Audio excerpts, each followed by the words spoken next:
Want some? Get some. Can I get a hell yeah? Yes, I am a pirate. You have to go with the pirates because, of course, they have cannons and everything. It's a pirate's life for me. Be proud of who you are and what you are. You're a pirate. It is a first down. Pirates. Because when you're at East Carolina, you go for it every time. Or you don't coach at East Carolina, you don't come to East Carolina, you don't play at East Carolina with a weak heart. Write it. I don't think I've ever been in a building as loud as that was. It was deafening in there. You live with Omaha? I can promise you that. And it's purple all night long in Eastern North Carolina. You're watching The Sports Objective, the podcast for Pirates.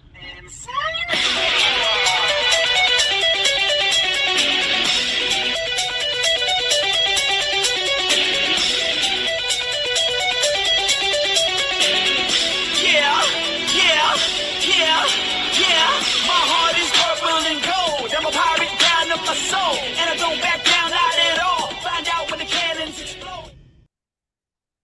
All right, welcome into TSO Sunday Night, our bowl selection show, and we have got a great show, I promise you, as we bring in, ladies and gentlemen, Kyle from LaGrange. Bob, how are you? What's going on, Dave? Yeah, we got our bowl announcement today, but first, at the beginning of the show, I'd like to address something. Okay, so back on Friday, seems like a long time ago, just the other day, was 48 hours ago, we reported on something that John David Baker was going to be named the new offensive coordinator at Ole Miss, the University of Mississippi, if you will, the Rebels, although their mascot's a black bear now. We reported he would be their new offensive coordinator. And that has not happened. He's not been named their offensive coordinator, but I addressed this over on HTC, how this came to be, and just so to be transparent. It was me. It was Kyle from LaGrange that reported that information. I told Dave my source. Dave said, go ahead with it, report it. And I don't think we were given bad information. I think we were given overzealous information. My source is a high school football coach in the state of Mississippi. He had got the information from a fellow high school football coach, both playing or coaching for state championships. The other high school football coach is an Ole Miss alum. So the source, the initial source, who is a high school football coach in the state of Mississippi, also gave us the information back in 2018 that John Gilbert would be our next athletic director 2 weeks before anybody else had it. We confirmed that information with a reporter down in Hattiesburg named Jamie Arrington back in 2018. And we had two sources for that. We reported it and we were right. This one, I would say the only mistake we made, and I'll put most of it on me, was we didn't confirm it with a second source. I reached out to a second source locally who could not confirm it, and I went ahead with the information. And I should not have. I should have waited for that second source. You should always have two sources. And so we reported on something prematurely or perhaps completely incorrectly, but it was not made up, and we trusted the sources that gave it to us. They've been right in the past. Oddly enough, RAD also came from the state of Mississippi. Again, same source. We had two sources for that at the time when we reported it. This time we only had one. And so just want to clarify that. As of, this time, he is still the offensive coordinator at East Carolina.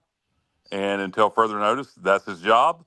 We will admit when we get something wrong, but nothing was not made up. We weren't trying to be first. We weren't trying to get the scoop. We legitimately thought we had something. And I shared that information with other reporters in this area or news outlets or whatever you want to call them. Media, I guess would be the correct term. And, gave them chances to confirm before they decided to report it. And like I say, I think our only negative was we did not have that second source before we reported it. And so there you go. There's the explanation on that. And I'll shut up. All right. So welcome in. And and same thing with, we can talk about the bowl game really fast. I did not put it out on our social media, but I will tell you that for those that said it was incorrect information, it was correct. Something happened this afternoon, but Duke and East Carolina we're supposed to play. That was the first. In fact, I waited for a long time. I have multiple sources on it. So again, things happen like that sometimes. But anyway, let's But talk we didn't now report about that. That was on your private social media, Dave. I mean, that if it's not Yeah, I on our didn't official report that social media, yeah. So anyway, let's bring in Matt Semenza, former linebacker during the Logan era. What's up, bro? What's up, guys? Definitely interesting news tonight. I'll tell you what, we got a very solid matchup in the bowl game against Pitt, who's, when you look at some of the things they've done under Pat Narduzzi over the years, they've done some really good things, and they've had a few dominant wins so far this year, and obviously a few disappointing losses, to the likes of Notre Dame and Miami to close out the season. But it's a very good opponent. Personally, I have no issue going back to the Military Bowl. I enjoyed it last year. I think Annapolis is a good spot.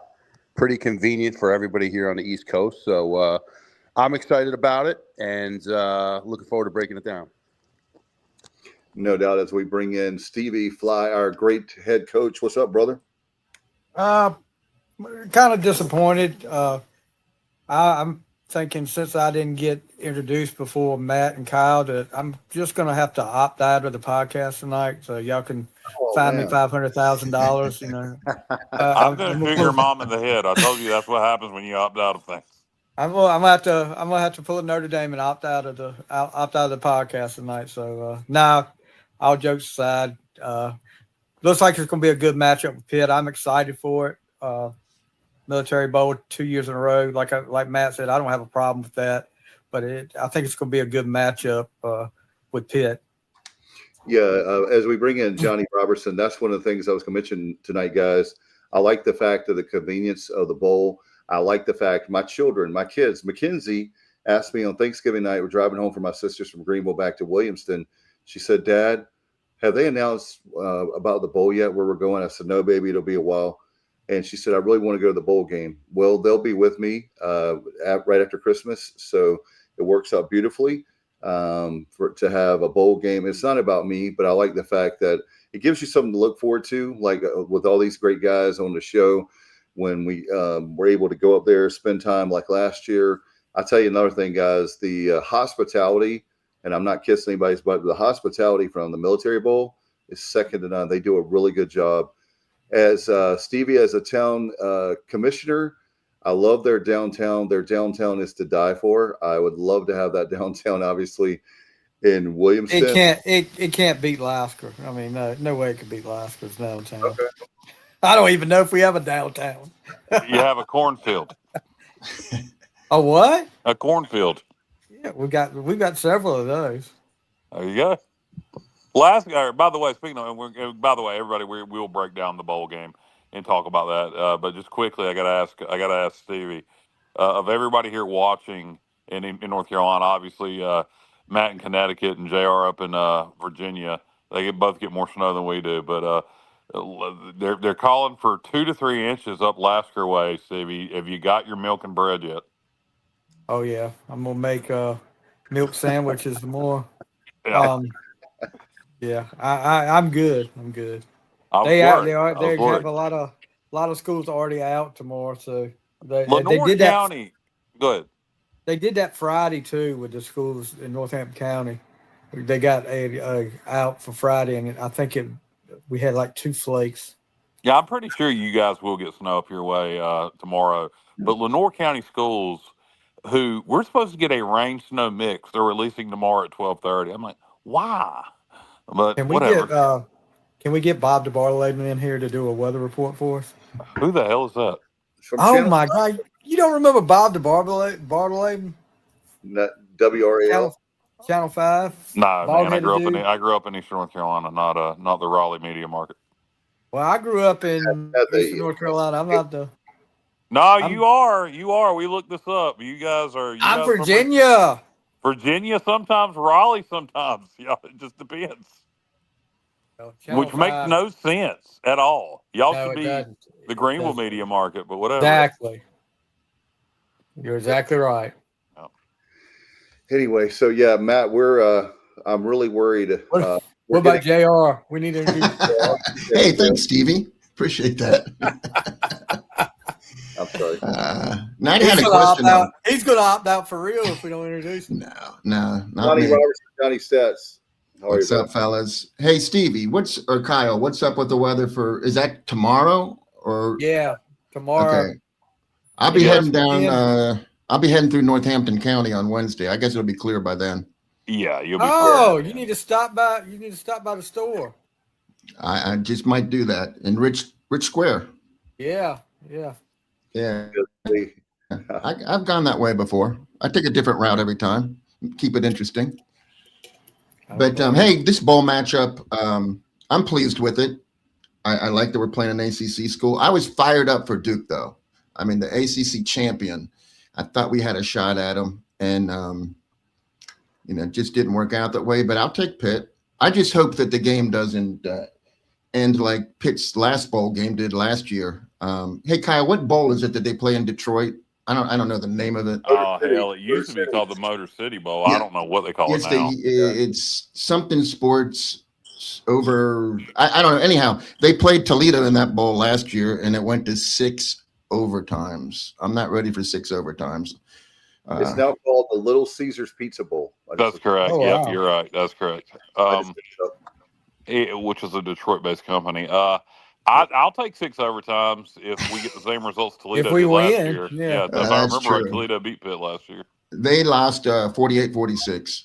Who did, Pitt or Toledo? Yeah, no, Pitt lost to Toledo 48-46. Well, I 6 would keep that tradition overtimes. going. Yeah, go Monica. She knew that. Pitt lost their bowl game against Toledo, but upset to play the Pirates. They lost in 6 Monica knows her stuff. Yeah, Monica's on top of things. That's no shocker. No doubt. You don't have a sister out there for like Monica Stats and Johnny Stats. It would be a team. No doubt. I tell you what, guys, I love the matchup. And Did we say anything to Matt? Did we welcome in Semenza? Yeah. You did. Yeah, you did. Okay. All good, man. I don't remember. all right, yeah, Matt, I was going to ask you about that very thing. I know we can talk a lot about the matchups, but we're already hearing the players, different people, maybe the fans are, saying East Carolina, but you guys, I know, dealt with that in the Liberty Bowl '95. So the reason I bring that up is, hey, if they're going to be disrespectful to us, that's more power to our program, to have the chip on the shoulder.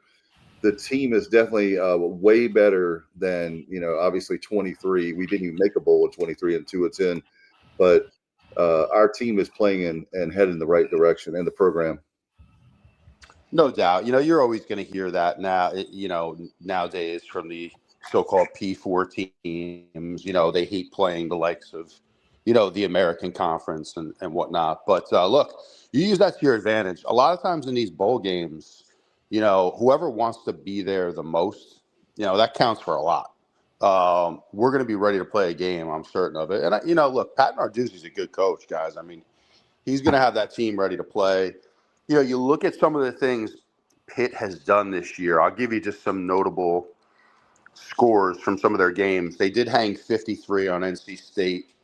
They won that game 53-34. They beat Georgia Tech, a very solid win, 42-28. Scored 42 points on that Georgia Tech defense, which is pretty impressive. Yeah. And then they also had some weeks where, maybe not quite as impressive. They had a loss to West Virginia earlier in the season, obviously blown out by Notre Dame, and then got absolutely destroyed against Miami in a home game to close out their season. So all in all, look, losing to Notre Dame and Miami is certainly it's nothing to be insulted about, but it's a very good team. They can score. I think they're well coached. We're going to need to be ready to play. Yeah, I actually think Pitt, even though Duke is the ACC champions, I would have rather had played them because of that, because of the in-state. Pitt's a better team. I think of the two, I'd have rather played Duke. I think it would have been an easier win. Pitt's good. I wonder, how if they're going to have any players opt out. I wonder how interested they're going to be in the bowl. Their fan base is obnoxious, at least the ones on social media. They they act like we have absolutely no chance, and why should we even show up, or more so, why should they show up? They were wondering why their administration just didn't opt out and not go to a bowl rather than playing the lowly Eastern Carolina Pirates. So I hope our fans pay close attention to social media, and I didn't listen to the press conference. Dave I'm assuming Pat Narduzzi was not disrespectful like their fans, but Not at all. In fact, the very first bowl game that he coached in was with at Pitt was a military bowl. So he talked about that. I think it was 2015, 16, like 10 years ago. So he talked about that. I brought up the fact of asked Coach Harrell about the fact today is I was getting ready to forget, and I'm glad I didn't. Today is obviously Pearl Harbor Day, so to remember the military and how special it is, we get this announcement on Pearl Harbor Day, and but yeah, he gave, it wasn't anything outrageous, and I know Matt, you had that comment. Matt, did you want to go ahead and do that while we're talking about Coach Narduzzi with about the Notre Dame comment? Do you still have that comment nearby?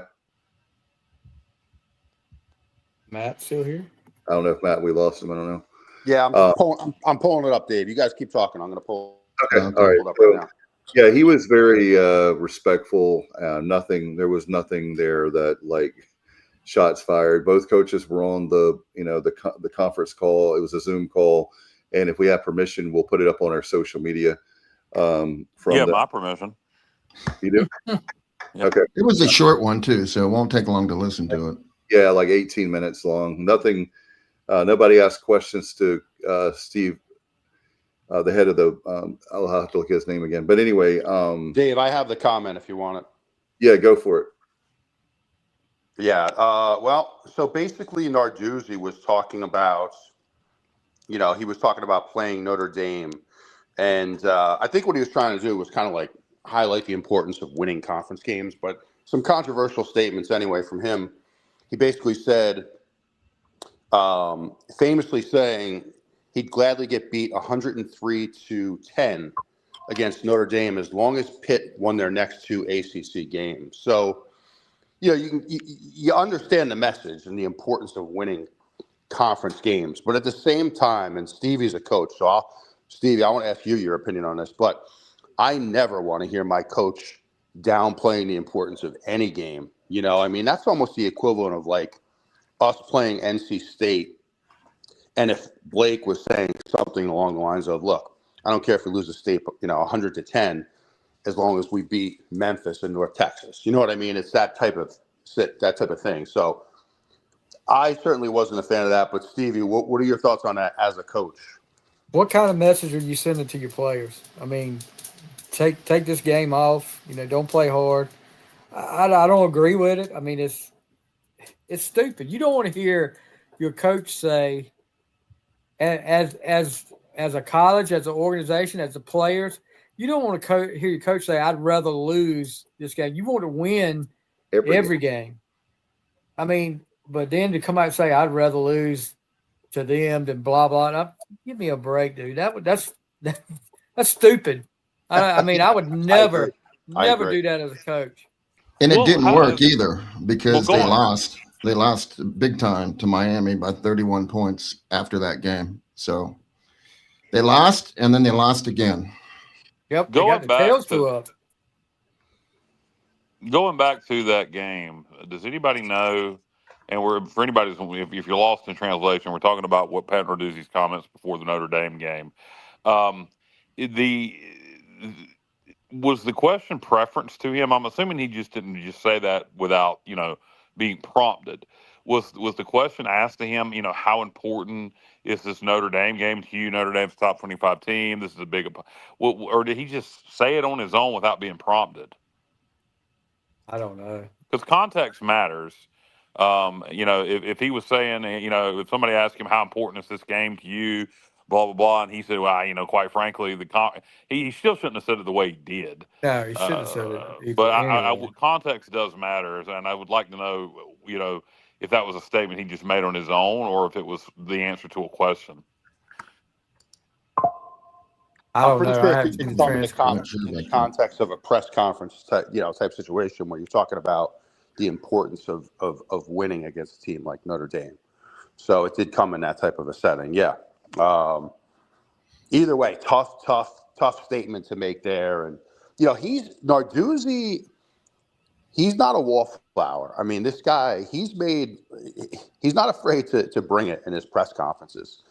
And he'll criticize people. He'll, fairly oftentimes, but he's definitely has made some controversial statements in the past. By the way, guys, this is like ACC football. There's a guy that says on here, this is our punishment for losing to West Virginia. Okay. Well, we'll see what punishment is. We hope. Yeah, the Pitt fans are very down on this bowl and East Carolina.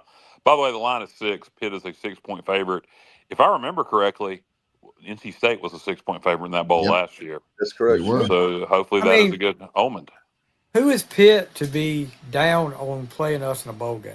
I mean, who is Pitt? Just because you're in the ACC, which is not obviously not the conference it used to be with your ACC champion not even make the playoffs.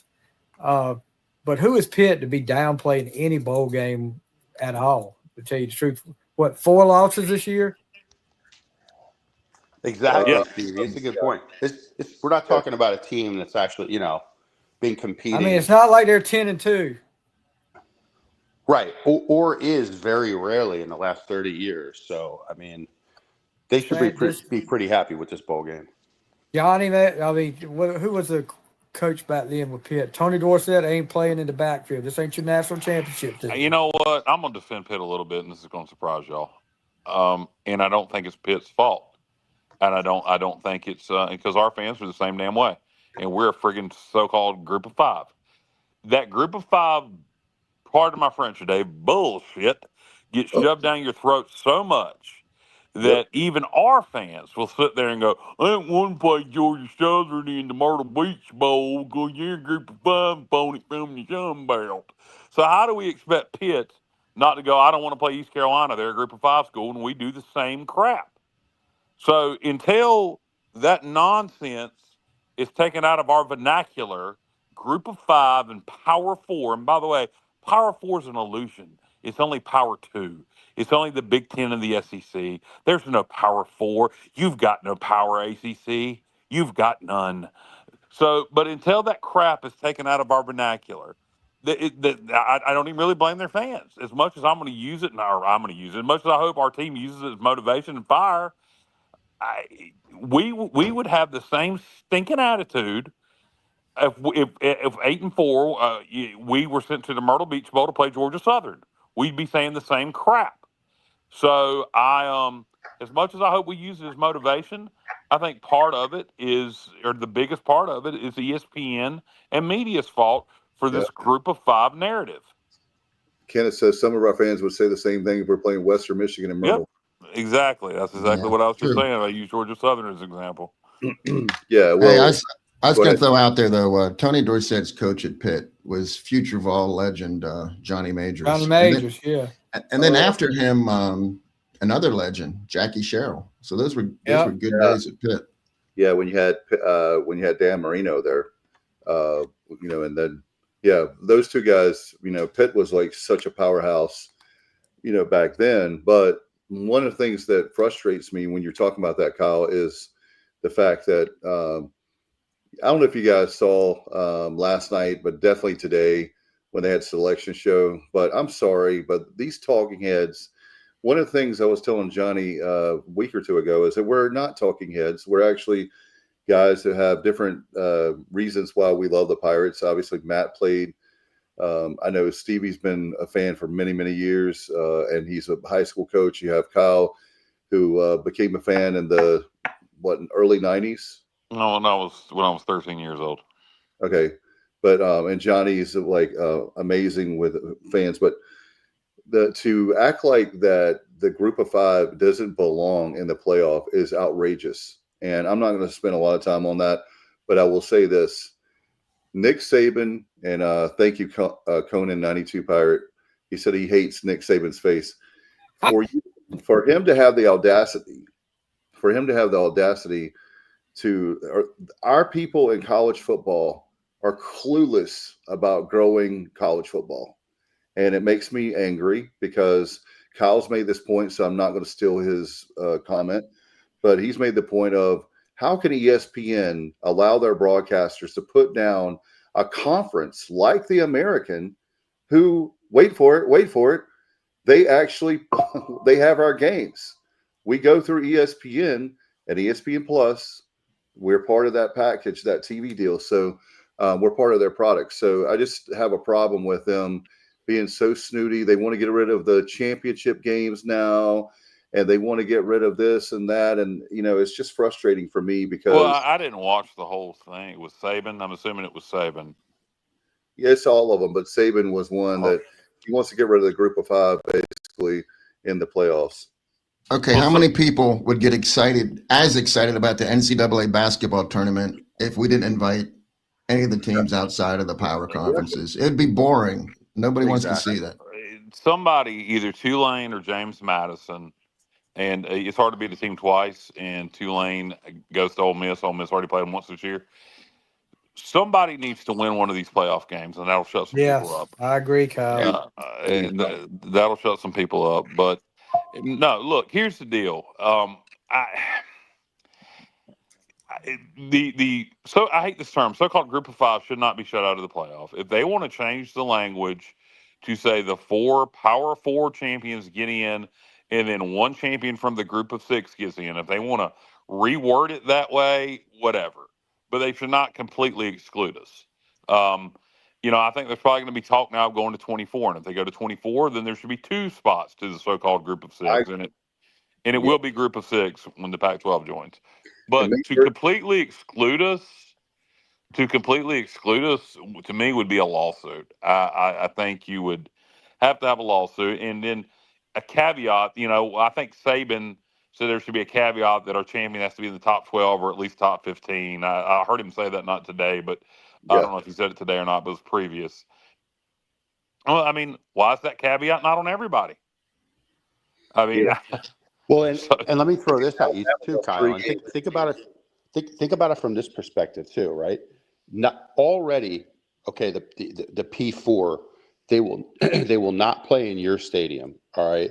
And I don't mean that just for East Carolina. How often do you see an SEC team or a Big Ten team travel to anyone outside the P4? So you don't get them on your home field. If you're going to play them during the season, it's either going to be, maybe at a neutral site somewhere if you're lucky, but most likely in their building, like we're going to Alabama next year. You have everything stacked against you. You're always going to play them on the road, and now they want to exclude you. And I'll tell you guys, I'm just being straight up. This format will not last. There's just too many voices against inclusion of anyone outside the P4. And, Saban today was beating the drum. Danny Cannell was beating the drum. They're not going to let this stand. Like the fact that JMU and Tulane are in the playoff, they will never, ever let that stand. I call it the good old boys club of college football. And there's that's why I think somebody's got to win. And if Tulane does beat Ole Miss, guess where their next game would be? I don't know. I don't have it in front of me. Sugar Bowl, New Orleans. Okay. Yeah. Oh, Indiana? No. No, I think they get that's Georgia. Alabama. I think they get Georgia. Yeah, that sounds right, Kyle. Yeah, here's another thing Kenneth's putting up. They want to have where we have our own playoff. And for me, I'm going to tell you something right now. I told Johnny this the other night, if they break away like they're talking to, I will never watch those games again. And I can tell you that right now. I will have no use for them. And so they need to think about all the eyeballs that they think they're so cocky and arrogant. They think that the people will still watch. And they have no idea that most people won't watch them. Some people will, but most won't. I don't know, D. I'll give you another.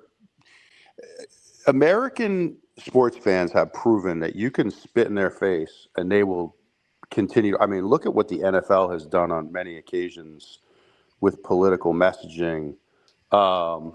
Even this year, going as so far as having a guy like Bad Bunny as your halftime performer, in my opinion, which is very controversial.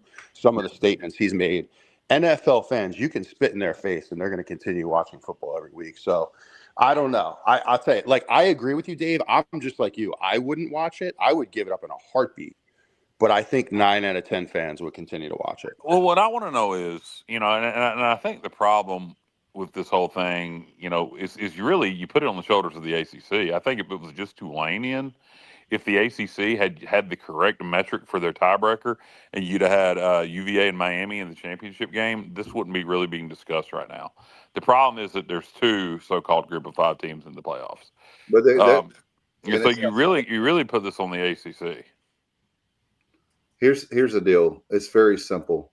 All you have to do is go to 24 teams, like Kyle was saying. You have 9 conferences right now? It'll be 10 starting next year. 10. Okay, so you put the 10 in.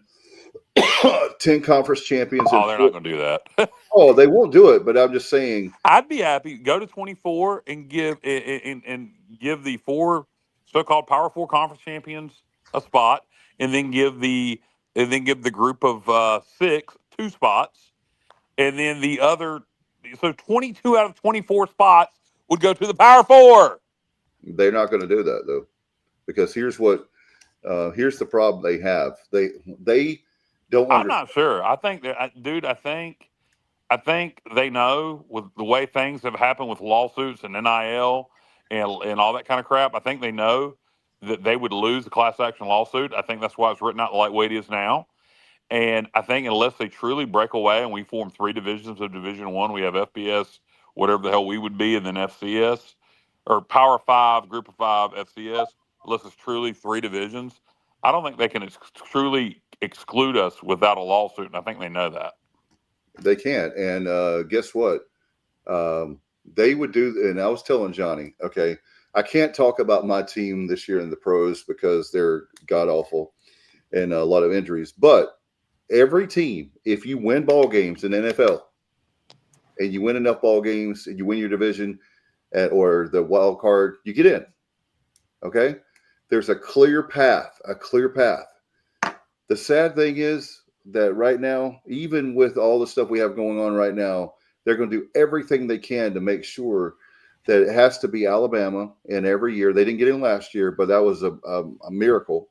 Somehow that didn't happen. But they want to make sure it's a made-for-TV event to keep it that way, and they want to make sure that, I don't feel bad for Notre Dame at all. They had a chance. They could have gone 12-0. They could have gone 11-1. They're not in a conference. I don't feel bad for them at all. What I feel bad about is there's a lot of fans out there that if you had the conference champions, those games, you want to talk about viewerships, I would watch a lot more of the college games because all of a sudden those games really matter. Like the different conferences of the Group of 5 or even the so-called Power 4, I would be watching more of those games, random games. Let me see who's going to win this game. But the problem with our people that we have in college football, we have the wrong people running college football. NFL is always going to be king. NFL is number 1. You know why? Because you have the idiots and morons of college football who they can't get it out of their way. They have to have it. They have to have it rigged. I'm sorry. I'm just going to say it. They have to have it rigged. I don't know how rigged it is. I actually thought I watched the UVA Duke game. I didn't watch much of the Ohio State game because I didn't really care. And I was thinking that UVA was going to get, some questionable calls go their way just to, help ensure that the ACC got a team in. But it didn't happen, really. I mean, it was a well-officiated game. But I truly believe if Virginia won that game, then I don't think Miami gets in over Notre Dame. I think that they just had to have an ACC team in there. 100%. And then Miami,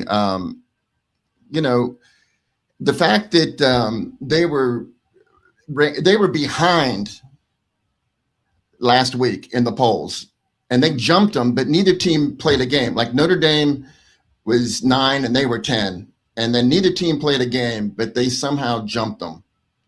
And why didn't the committee just last week, speaking of running things badly, Dave, why didn't the NCAA see this possibility coming and say, hey man, just to be safe, we should really flip those 2 teams so that if Virginia doesn't win, it doesn't look like we're, just moving a team that didn't play ahead of a team. The whole system needs to be redone. Do you think two things on this? First, I'll make this point. Notre Dame declined in a bowl game, and I know a lot of people were hard on Notre Dame for that, and I guess rightfully so. But I do have a question about this. Notre Dame brings a lot of eyeballs to the TV, and I wonder if the reason they declined the bowl game was as a middle finger to ESPN, because whatever bowl game they were going to go to, most likely was going to be on ESPN or ABC. So I wonder if they did it as a middle finger to ESPN, because I'm going to tell you, when I watched that preview show, everybody go back and watch the preview show over again if you DVR'd it or if you can find it. I don't archived or whatever. I watched, up to the point where the seating was announced, and I turned it off because I didn't care about hearing everybody's opinion. I read between the lines of what was being said, and I told Jessica, my wife, I said Notre Dame's going to get left out, Alabama and Miami's going to get in. I figured it out just reading between the lines about what was being said. I think that I don't think it's rigged, so to speak, but I think that you can kind of figure out what's going to happen by the way those guys are talking in that room before the committee announces anything. If you pay attention, you can read between the lines. It's manipulated maybe a little bit, Kyle, maybe not rigged, but okay. So somebody asked Hunter Yurachek, who was the committee chair, how did that happen? I mean, they were, to their credit, there were some journalists asking hard questions to the committee. And Yurachek said, I can tell you, I have an answer for that. We made everybody that's voting rewatch the Miami Notre Dame game because that was early in the season. It was on loop. And we wanted everyone to get a refresher. So we made them rewatch that entire game. And then after they did that, everyone's consensus was, Miami's better. JR, they on the ACC network, they showed that game on loop like 3 or 4 times in a row on the ACC network the other day. Well, why didn't they have them rewatch Alabama, Florida State? Guess who lost? That's what I mean. No, I don't agree with Alabama not being left out. I feel like Alabama is not one of the top 10 teams in the country. There is no way, not how they played the last 3 or 4 games. But I'm totally with you, JR. But they're in they made the SEC championship. So, I mean, if you're going to punish a team for losing the championship game when Texas A&M and Mississippi and Oklahoma didn't have to play in it and they couldn't move down, then you can't have conference championship games anymore. You got to do one or the other. So, but I was surprised that they didn't move them to 10. They kept them at 9. That surprised me because now, they're favored going into Oklahoma. They're having a rematch with Oklahoma in Norman. And Miami's got the tougher assignment. They got to go to Kyle Field at Texas A&M. That place is going to be insane. So, what is Oklahoma's record? They're a 2-loss team. They're 10-2. Who did they lose to? Okay, they lost to Texas. Yeah. They lost to Texas and I think Mississippi. Okay, I just haven't been overly impressed with Oklahoma, and I've watched them play this year. They've been a quiet team to be. Yeah, so to me, that's who I would have left out and put in Notre Dame. I mean, honestly. Well, defensively, they're outstanding. I think they are. Brent Venables. Yeah, offensively, they're a little challenged, and the team that I really wanted to see get in. I didn't mean to cut you off, Kyle, if I did, but I really wanted to see Vandy get in. That's a team that's. I mean, it's questionable. Are they on the fringe? I think they're a playoff team. I think they're that good. What they're doing down there with Pavia. It's a fun team to watch. That was one I would have liked to see get in, but I was just going to say, Matt, don't worry, because apparently he's going to try to get another year of eligibility. So, you might be able to see him again next year. I've had my fill of him, to be honest with you. He's like 35, isn't he? Yeah. I've had my fill. Because, Vanderbilt, it's a disservice to the other guys on that team. That's a talented team with a great coach. but all anyone ever talks about is Diego Pavia and his mom. I mean, that's all we hear about, and I'm tired of it. So I hope Vandy does well when he leaves, but I've had enough of him personally. It shows you how much I pay attention to the SEC. What the hell does Diego Pavier's mom have to do with anything? Oh my goodness. They can't stop showing her on camera, and she's dating. Who the hell was she dating, Matt? Is she hot? I mean, Well, there was something happened earlier in the year. Who's the podcaster? He's incredibly long hair. famous. Yeah, I know. He was on Game Day one time this year. Kyle from funny guy. He's funny. Kyle from LaGrange. Yeah. Well, exactly. He said funny, Kyle. He made a comment of something that if Vandy beat Vandy beat Alabama, that he would take his mom on a date or something. Something. Oh, Theo Vaughn. Yeah, Theo Vaughn. There you go. I couldn't pull it. Yeah, I love that podcast he did with the Amish dude. That's one of the greatest. You want some podcasting gold? Find that episode of Theo Vaughn with the Amish dude. That's great stuff. I agree. Matt, did I cut you off that time? No, sorry. I was coughing my head off over here.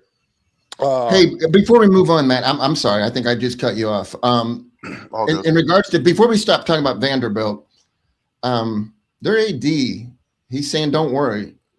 This rev sharing is turning the tables, and we're going to be relevant for the foreseeable future because we're in this game now. And it's leveling the field. Other people thought that rev sharing was going to have further separation, but according to Clark Lee and his AD, they're going to be around for a long time, and they're going to be just as relevant as Alabama. So we'll see. We'll see if that happens or not.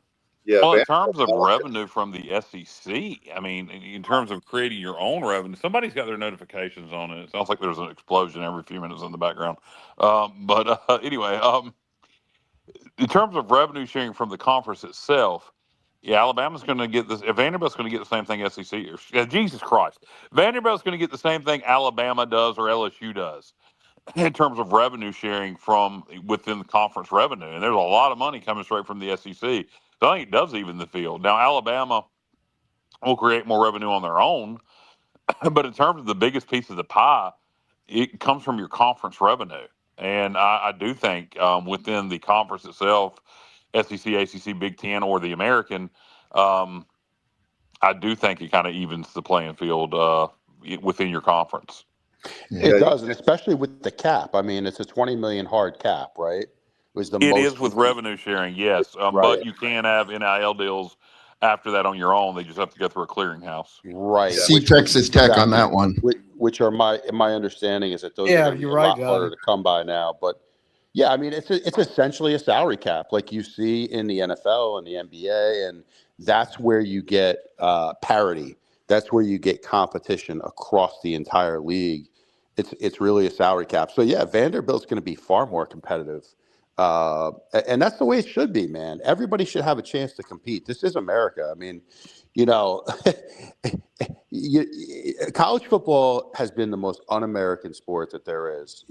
College basketball is the opposite. Everybody gets an opportunity. That's why people love it, not college football. No doubt. And by the way, Matt, you want to talk about a school that they had their eyes opened up, and that's Vanderbilt, because they haven't paid attention like Duke and the ACC finally did. But Vanderbilt was another one that they were not putting money towards sports, athletics, maybe baseball, the only one. But then all of a sudden now that school has a lot of money. They have a lot of cash. And they sounded like Donald Trump right then, Dave. I'm glad to hear that. You're fired.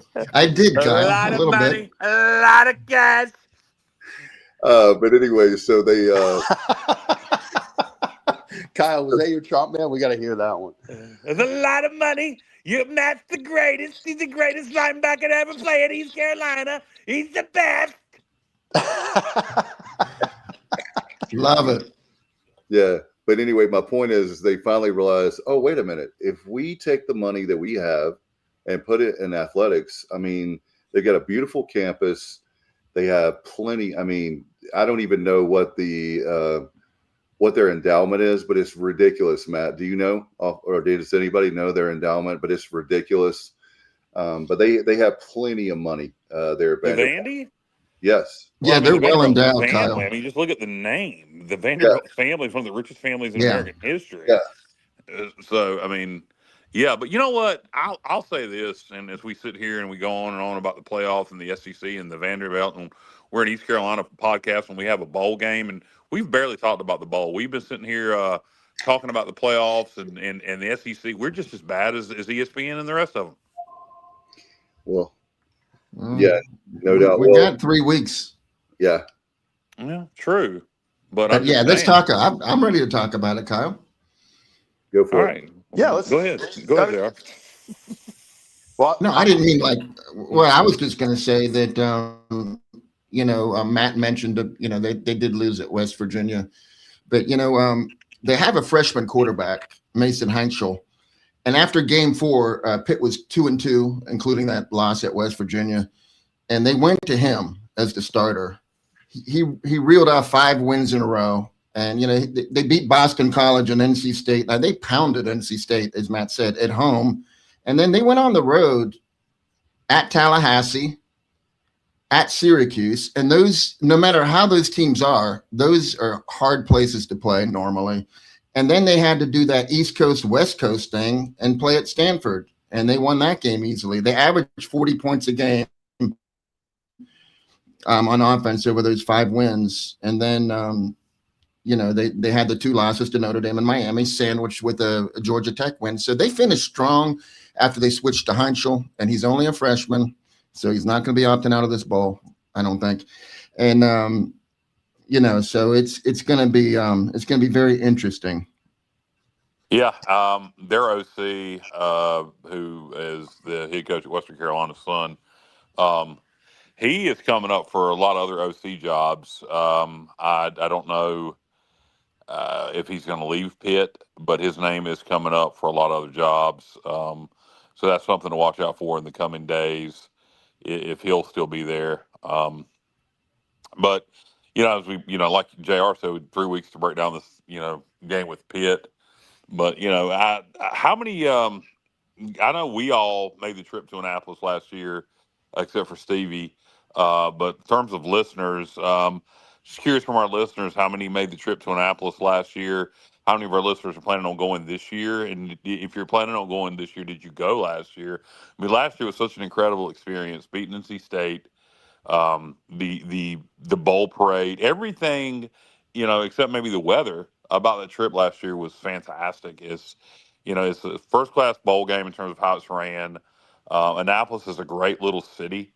And if you're going up there from Eastern North Carolina and you want to avoid, as a tip, I was trying to remember this. JR, thanks for the help with that. But here's a tip: if you're coming up from Eastern North Carolina and you want to avoid the DC area and just go straight into Annapolis, in your GPS, put in oh God, now I can't think. La Plata, Maryland, or Waldorf, Maryland. It's exit 104, Carmel Church, Bowling Green. Yeah. And you head east, obviously. Yeah, put in La Plata or Waldorf, or what you do is put in Annapolis with a stop in La Plata or Waldorf, and that'll take you going. Once you get north of Richmond, you'll go east, and you'll avoid the DC area. So for anybody traveling up, it's a very relaxing drive. We enjoyed it last year quite a bit, and just the drive up, you get to see a lot of the country in rural Virginia and rural Maryland, and so just curious. So our listeners, how many people went last year and how many people will be going this year that went last year? I did have, by the way, I want Matt, I want to get your comments and the guys chime in on this. I got a message from one of our listeners and viewers from, this is not that person, but it was a Pirate fan in general, said, I'm a season ticket holder and I've been for years, and there's no way I would spend 1 penny of this piece of a matchup. Pitt accepting this invite is basically saying, we agree, we are a pathetic program. They can't do any better. This is a Pirate fan. So Pirate fan? I would dispute that. Doesn't make any sense. It doesn't make. It sounds like it's written from a Pirate fan, Dave? No. It's a Pirate fan that we all know. that sent me. This was on Twitter. Oh, He didn't write it. a Pirate No, he fan didn't. didn't write it. No, I thought. Okay. It is a Okay. pirate. It is a pirate fan that we know that another pirate wrote this on Twitter. Yeah, I know the Pirate fan that sent it to you because he sent it to me too. Okay. But I'm gonna call a spade a spade. I don't think that was a Pirate fan that wrote that. Okay. I think that guy could have been cosplaying as a Pirate fan, but that comment doesn't even make any sense. No. It's got from a troll pirate written fan. all over it. Yeah, it doesn't even make sense. Why would the wording of that doesn't make sense? Put up change the subject just briefly. Put up Kenneth Maynard's comment. What do you guys think of that? JMU's been consistently good. Yeah. We don't have the Virginia market. It would be a regional rival for East Carolina. I actually like that idea. I do too. I said it 2 years ago because I've No, you watched didn't, JR. We're trying JMU. to say Kenneth. Yeah, no. I'm going to go find it. I'll text it to you. Hey, no, seriously, I've been watching JMU, and here's the funny thing. I rooted for them at first because I knew people that went there, and when they were FCS and we were FBS, it was okay if they were winning championships. But now that they're FBS, they're on a rapid rise, facility wise, team wise, and I think that if they were in our conference, it would be a huge asset, and it would make for better travel and scheduling, everything. Well, Yeah, let's kick Charlotte out and put them to the Sun Belt and just trade them. Amen. Yeah, we're at 13 members for football, right? That was supposed to be 14. Matt's gonna be upset with you, Kyle, because No, I hated the idea of, you guys know. I mean, I've talked about this for 5 years. The idea of putting Charlotte in was just a disgrace. I would have went with App State way before Charlotte because, and not to get off too far into this topic, but ESPN gets so obsessed with media markets. Like I guess Charlotte, they wanted that media market, just like the Big Ten apparently wanted Rutgers because they thought they would capture the New York market. But look, I'm all about game day atmosphere. I'm about proud programs with tradition. Charlotte had none. App did. JMU, obviously, like JR mentioned, a program that's rapidly on the rise and how about doing this? great things. Yeah, JMU, Liberty, and App would be. I don't know if I want to go that heavy into this area. I mean, good God. It's a complete restructuring. Yeah, but I would like JMU of those three to drop. Man, Rice. Yeah, and I'm going to tell you what. UAB is just. I really thought when they reformed and got that new stadium in downtown Birmingham, and UAB has a little bit of name recognition, and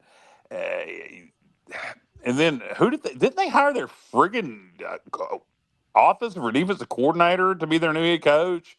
Yeah. And, I mean, after they were horrible this year, and then he really didn't do anything as interim. He upset Memphis without their starting quarterback. Yeah. I mean, I don't really know what kind of commitment they have to football. And at some point, I thought the UAB ad wasn't bad when it was first made. Right. But unless Bill Clark's, and not to be confused with our Bill Clark, but unless their Bill Clark's going to come back, I think UAB's hot garbage. Yeah. Well, they do have the nicest indoor practice facility in the country, probably, Kyle. So I think they're. Yeah, I mean, for picnics. It's a shelter, right, Matt? It's a shelter. Correct. It's a weird looking building, man. If you ever see it in person, it's essentially, it's a that's exactly a good way to put it. It's a shelter with with a 50-foot high ceiling with no sidewalls. Very interesting design. I was looking into it to have for our next family reunion. I thought about renting it out. Wow. You're going Hey, talking about JMU, before we get rid of JMU, I just want to say that the AD that hired Mickey Matthews and Mike Houston and Kurt Signetti and Bob Chesney, all of them were like just home runs, grand slams. He retired. So the new guy, this is his first hire, is Billy Napier. What do y'all think about that? I think Billy Napier will be fine there. I don't think he'll take them to the heights that they're at now. Can he sustain it? I don't know. I do think that AD was incredible. He did an incredible job at JMU. Just home run hire after home run hire. Even Mike Houston there. Was good.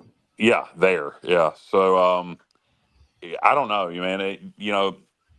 Napier,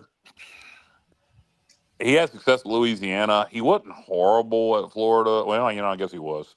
Let's ask Matt. I don't know, man. That hasn't been what they've been doing. They've been hiring up and coming coaches from the FCS, and it's worked for them. And I don't know why you would change what you're doing when what you're doing has been working. They've done it. It was Chesney. Was he an FCS coach before they hired him? Yeah, he was at he was at Holy Cross where he had a lot of success. Yeah, So there you go. Correct. I remember now. So why change what you're doing? You hired Mike Houston from the Citadel. You hired Signetti from Elon, and you hired Chesney from Elon or from Holy Cross. So why change what you're doing? You've had a pattern of hiring successful FCS coaches, bringing them up even when they were FCS, JMU. And now what you do is you hire a guy who is a retread from an FBS. When you have a pattern of success, when what you're doing is working, why change it? Why wouldn't you find whoever the best FCS coach is out there right now and hire him? Matt, I wanted to ask you about, because Chrissy, his wife, went to Florida, but for me personally, I think Napier, great coach, and then, well, I'll say not great, I'll say good coach. Let me change that. He goes to Florida. He has a tough time.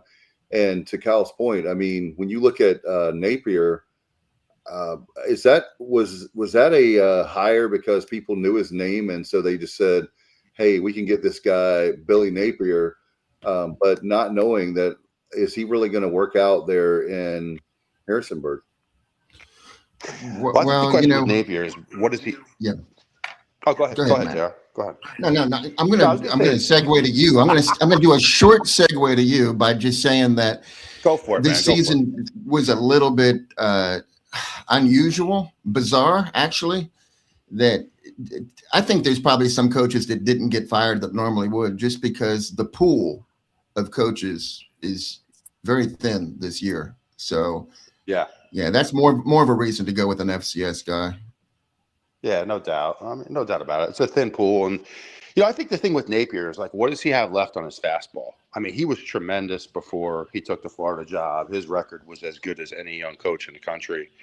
He got beat up for the last 3 years. I mean, beat up down in Gainesville. Is it best for a coach like that? I think sometimes you take a year off, you get away from it, you come back with a fresh perspective. What does he have left on his fastball? I mean, he's just jumping right back into the fire at JMU. That's a tough job to take. I mean, you don't want to take that job, in my opinion, when you're at the pinnacle. You want to take a JMU when coming off a 5-win season. You're now taking that over off of a playoff appearance. There's only one way to go if you're Billy Napier with that program, and it's pretty much down, in my opinion. So it's an interesting hire. I guess time will tell. My guess is the AD's thoughts were probably Napier can come in and stabilize this thing. It's already at a high level. He knows how to win at the Sun Belt. He can come in and just kind of keep it going. And we don't have to – maybe the AD's thought also was we need a guy who's going to be here long-term, not looking to move on. But when you've had coaches moving on and you've just consistently replaced them, it's not a concern. This AD maybe is not as confident as their previous AD in making hire after hire. Because, again, I go back to what I said. When you have a history of hiring FCS coaches and it working there, I don't know why you would stop doing that. Just hire the, whoever. I haven't followed the FCS as closely this year. But I don't know. That's JMU's problem, not ours. Napier's not a bad coach. It's not like I think he's going to go there and go 2-10. But it is, to your point, Matt. He's got a lot of expectations to live up to. They're coming off of going through the playoffs as he's taking them over, and that's the height of college football success. So I don't know. It'll be interesting to see how that works out, but time will tell, so to speak. Hey guys, other American Bowl games. Of course, the Pirates and Pitt in Pittsburgh, or excuse me, Indianapolis. Another one of interest: Memphis and NC State playing down in Tampa. You got Navy taking on Cincinnati in the Liberty Bowl. What else? What else from the Americans stuck out to you guys? South Florida's taking on Old Dominion in the Cure Bowl. What else is there? Army is in Fenway, correct? Army and Fenway against Connecticut, against your Yukon Yeah. Huskies. That was one of the ones I was going to ask you about, Matt. Obviously, you're going to be with us at the UC Bowl game, but I feel like it's a really good matchup. I think so too. I mean, I guess the only thing with like UConn is who's coaching their program right now with Mora gone, and are you able to put forth a good month of work and be prepared for a game? Because Army's going to be ready no matter what. I guess that's my big question with it. But yeah, I think that's a pretty good matchup here. If you live in the Northeast, I mean, you don't get Alabama versus Georgia up here, so it's not bad. You got FIU taking on UTSA and some bowl. I know they're playing in a bowl. Who did North Texas? North Texas in the New Mexico Bowl. Who are they playing? I haven't seen that one, to be honest. I do know they're in the New Mexico Bowl. I'm not sure who they're playing though. Bubba's listening. He could probably chime in with that one. Yeah. Or Texas. Yes, sir. Do you have it, Stevie? I'm looking right now. Okay. Yeah, that I like what Kenneth said. He likes the American Bowl chances favorable matchup. San Diego State. Oh, wow. That's a good game. Yeah. That is a good game and a good location. Hey. Is that all the American Bowl teams, or are we leaving somebody out? Rice. We're leaving out the Rice 5 and 7 Rice Owls. Yeah, they get in because of APR. Where are they going? I care so little that I couldn't really tell you. They're playing Texas State. That's what they're doing. They're playing Texas State. That's right. In Fort Worth. That's gross. Look, one thing we know about Rice is their fan base does travel like crazy. So expect a raucous environment down in Fort Worth. In the first responders bowl. By the way, Kenny has Matt, you might be able to answer this question. I'm going to throw this to Matt. Kenny's asking where the Tar Heels playing. North Carolina, Bill, Chapel Bill, where are they playing, Matt? They're playing in the toilet bowl in their homes. Oh my gosh, let's see. Kenneth says USF ODU will be a good matchup. Absolutely. That is a good matchup. I think they did a really good job with overall with the bowl matchups. Is there a bowl matchup? I'll ask you guys, are there bowl matchups that you go, oh, wow, this is a terrible matchup? Well, I just wanted to say, Dave, to your point, I think you're absolutely right. The bowl matchups are really good this year, only based on the point spreads. There's a lot of 2.5, 3.5. I mean, over half of the games are like 3-point spreads. So they're very good matchups. South Florida is favored by 7 over Old Dominion, but Byron Brown, well, you know what? That game's the 17th, though. So that game's coming up quick. So they'll probably have their full team, but I don't know. I have a feeling Byron Brown is not going to be a bowl next year. There's a lot of, and guys, there's a lot of 5 and 7. I'm looking here really quick. 5 and 7 teams that turn down bowls. Florida State, Auburn, CF, Baylor, and Rutgers all turned down bowls. 5 and 7 teams. Well, they were probably just ashamed to take a bowl game. Yeah, 5 and 7. I mean, that's kind of an embarrassment to get into a bowl game. Mississippi State, but it's good for practice. They get extra practices. They get their kids get to go to a bowl game. I don't know. I would take one if I was 5 and 7. Yeah, remember 2015, Confer turned that down. We were going to get invited to a bowl, and we were one of the first ones up. And Confer turned it down. They fired Ruff, and he turned down the bowl. Do you remember that in 2015? Okay, no, I didn't remember that. Yeah, I remember being rumored. I'm not sure if that's accurate or not, but it was talked about. We had the chance to go, and I remember being talked about, Dave. I remember the bowl, the Cure Bowl, but I don't know.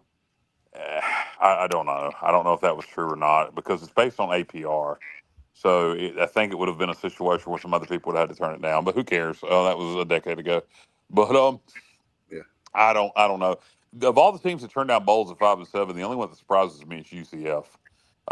Did not expect to hear the UCF turn down a bowl, particularly knowing the Big 12 was angry that two bowl eligible teams turned it down or got fined. You would have thought maybe UCF would have, being one of the new kids on the block in the Big 12, would have stepped up and accepted that bowl invitation. But interesting that they didn't. Maybe it was monkey see, monkey do. Well, if 2 6-6, or no, 1 6-6, and then I guess 1 8-4 Iowa State. It's really surprising with Iowa State going 8-4.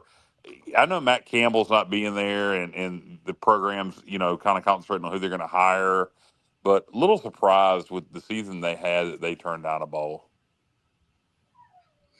No doubt. And again, if you're just joining us, I love the line of about Notre Dame.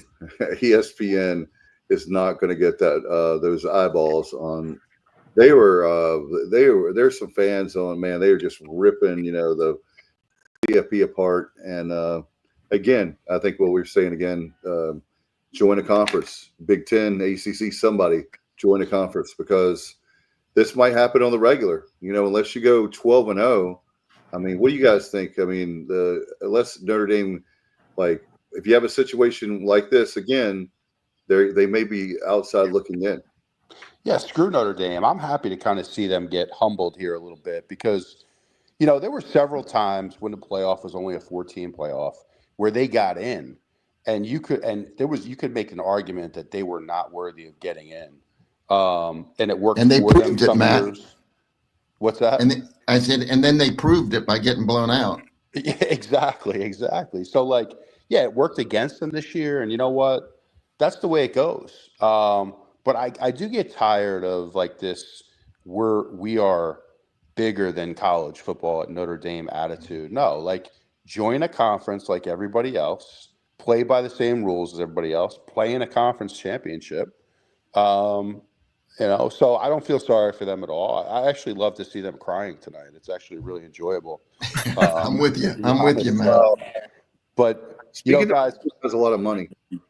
Yeah. I do want to take it back for a minute to ECU guys, because look, tons of questions for us in this bowl game. I mean, let's just kind of think about what's going on right now. Obviously, John David Baker being rumored to, a few schools right now. If he is to take a job in the next week with an Ole Miss, I'm just throwing out Ole Miss, for example. It looks like Virginia Tech maybe is going in another direction. Will he coach in the bowl game? Who knows, right? If he does take another job, will Katin Houser then follow him? Would he play in the bowl game? We don't know that. If Katin Houser doesn't play, who's the quarterback for us against Pitt? I mean, these are legitimate questions right now that we don't have the answers to. I think we really need to kind of break that down. I mean, you look at the point spread right now, that thing could fluctuate in a million different ways based on what happens with ECU.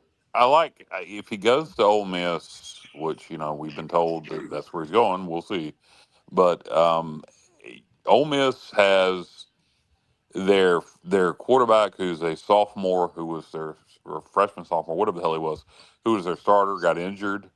He's still on the team unless he decides to enter the portal. And then their senior quarterback, who was a D2 transfer who started the last several games, he's trying to get another year of eligibility. If he gets it, the question is he staying at Ole Miss or is he going to LSU? But they could potentially have two quarterbacks with starting experience coming back. I think the odds of Houser staying go up if it's Ole Miss and not Virginia Tech. I think with Virginia Tech, I think Houser would, although you hear Franklin saying he's going to bring in another quarterback anyway. So I don't know. I spoke with some people that say that as long as we can get the money where we talk about we're going to get it to, that Houser is more than likely to stay. So, that's important. We need Houser. And then to Matt's point, if JDB does leave, will he call games in the bowl? If he doesn't, who will? Will it be Matt Maddox? Will it be our tight ends coach?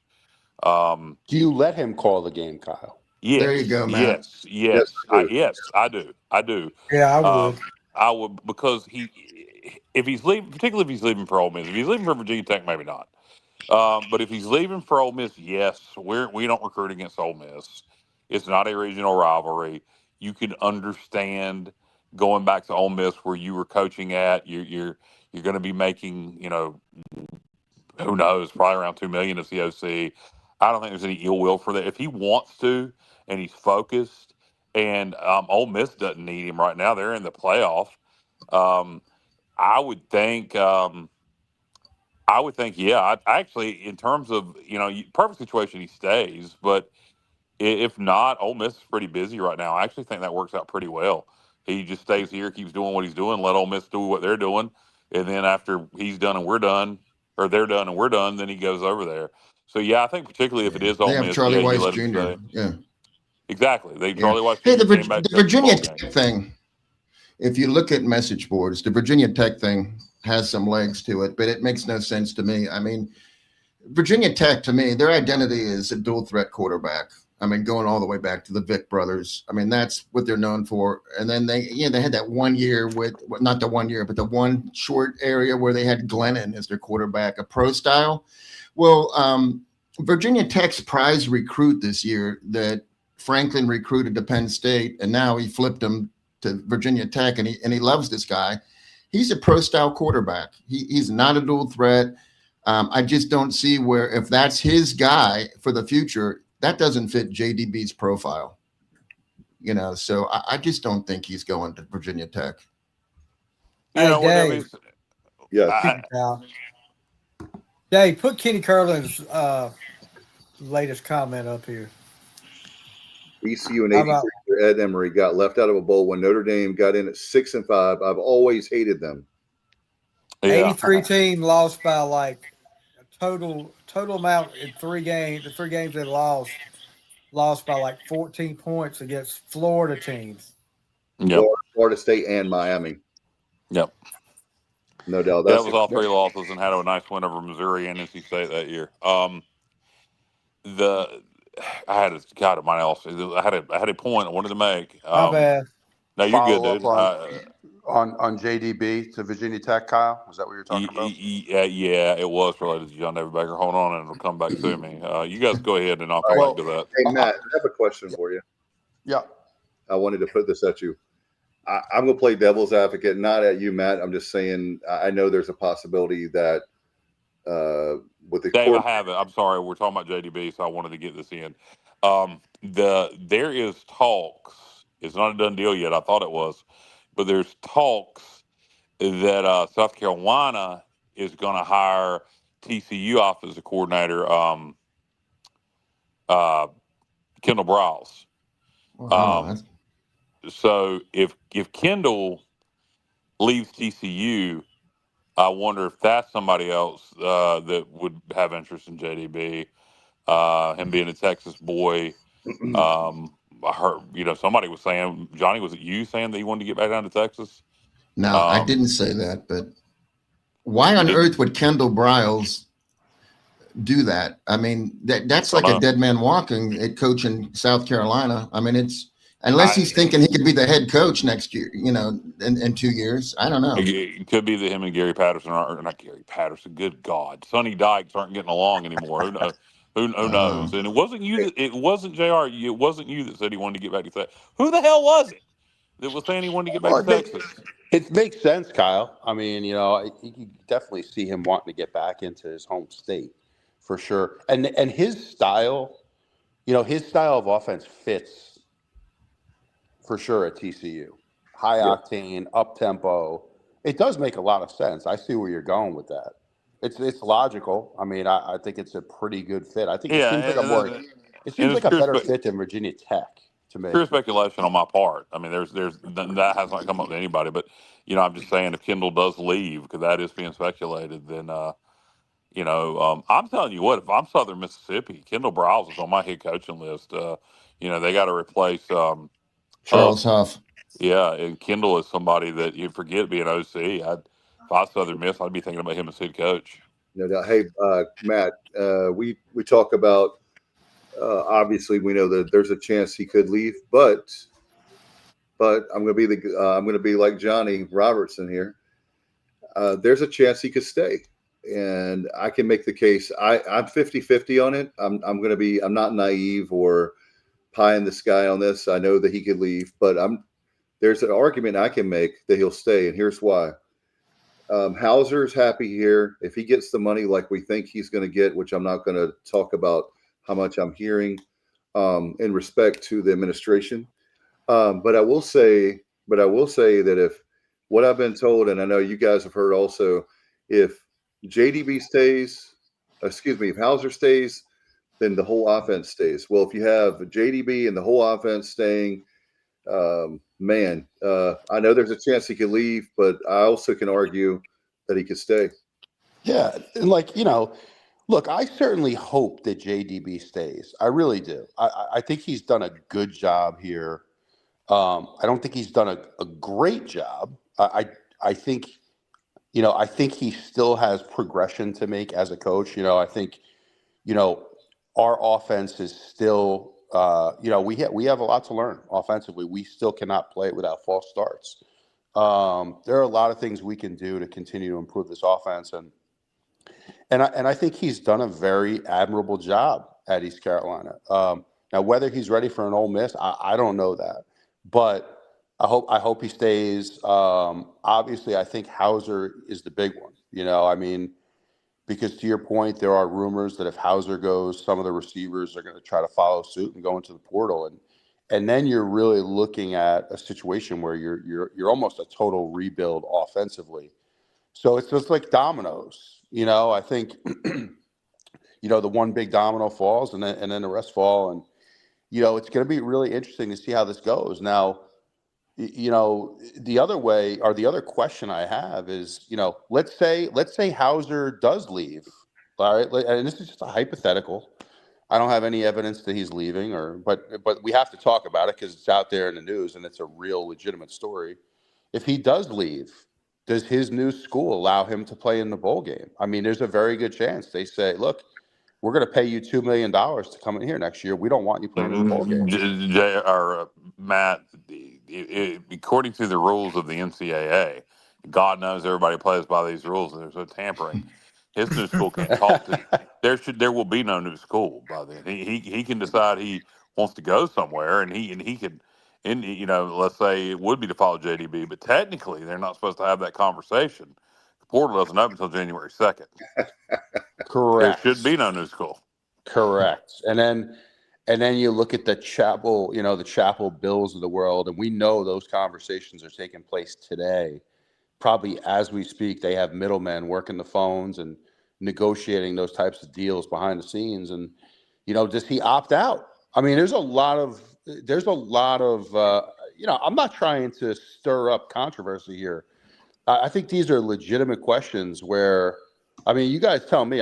These are things that, unless I'm reading Hauser wrong as a person, even if he transfers and we have no knowledge that he will, Hauser strikes me and things he said and seems to love Greenville and ECU. I would fully expect Hauser to play in the bowl game. I have no doubt that he loves it. I'm certain he does. But when somebody throws $2 million at you, money talks. Right, but again, you're not supposed to be throwing $10 million at him yet. So it's. But we know they are. You and I both know they are. Oh yeah, I know. But again, I don't. Does that mean he can't play in the bowl? I don't know. I'm tell you what. If Hauser doesn't play in the bowl game, I might give my tickets away. Because boy, I tell you, beating Pitt without Hauser would be a tall task. Well, that's why, guys, I feel more confident about it because we have. I want to give a shout out to our big donors, and they have some of our big donors have really stepped up. And unless it would have to be, like you said, like an offer where you go, yeah, we know why he went there. But as far as the market value of Hauser, he's going to get a nice payday. Let's just say that. other people know that are on the show, but and also some of the viewers too. But he's going to get a nice payday. And if JDB stays, the other question I have, guys, I've been meaning to ask you for like a week now, on and off the air. Have you guys heard anything about Aldridge leaving? Don't go there, Dave. Don't go there. No, I'm not trying to stir up anything. I'm just simply saying, I hope that that's not the case. But I'm just, I've been. His name has not come up, but there's still a lot of time, a lot of positions to be filled, a lot of vacancies, out there. More will come because dominoes. This coach hires that. This school hires this coach. Blah blah blah. Right. But so far, his name hasn't came up. Let's hope it doesn't. I would keep, if I could only keep one, I would choose Aldridge. Obviously it wouldn't be my call, but I mean, I feel he's more important. I would choose I disagree. I would choose JDB. As long as I got Blake Harrell, I'm not worried about the defense. Blake Harrell can't coach offense. I don't know. Hey, so let me ask you a question. If JDB, when JDB returns for next season, say he does, what is it that you would like him to do better? I mean, I have something in mind. That's why I'm asking. It's funny you asked that, JR. And you and I wonder if we're thinking the same thing here.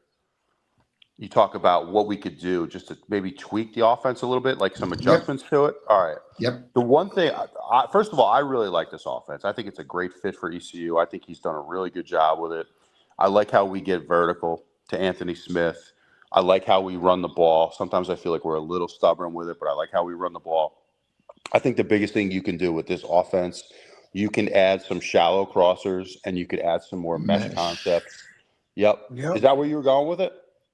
Yeah, I was thinking that as well. And I think that would play into, honestly, and you know what? I think it would play into, we had 3 losses against NC State, BYU, and UTSA, where we literally had no offense in the first quarter.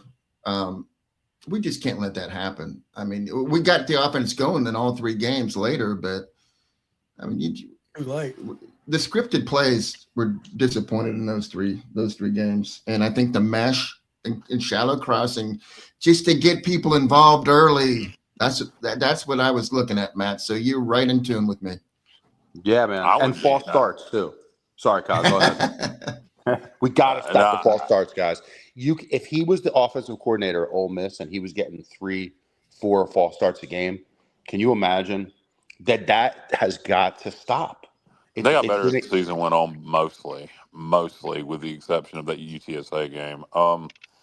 I would say the one thing I'd like to see him do more consistently is be more consistent about having certain players involved and getting the ball in the playmakers' hands more, scheme things up a little better. We did a good job getting the ball in Anthony Smith's hands, but there was times I didn't think we did a very good job getting the ball in Yannick Smith's hands, some of our tight ends' hands until later in the year. Great point. So that would be the one thing that I would say JDB can do better. But he's a great offensive coordinator. I love his scheme. I love his confidence. I think when you're that confident, it kind of rubs off on your players. And so I hope JDB stays. As this discussion about JDB and about Hauser, if anybody's getting mad at us from the administration standpoint, just tell them to go over the Hoist the Colors or other message boards. It's all that's being talked about. So all we're doing is discussing what's out there. What are we supposed to do?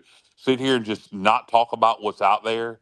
Last time I checked, and this is straight up to the administration, and I don't feel I feel the need in my heart, as they say in church, to say this, brother. When you start giving me money, I'll start saying what you want me to. But as long as I'm giving you money, you can kiss my ass. All right, there you go.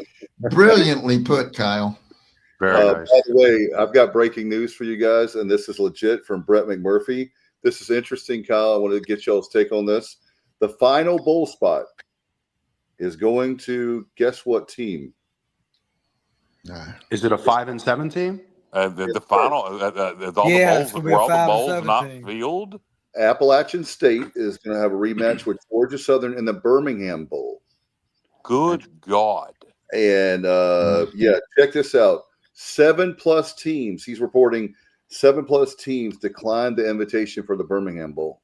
Wow, Dang. that is an indictment on what has happened.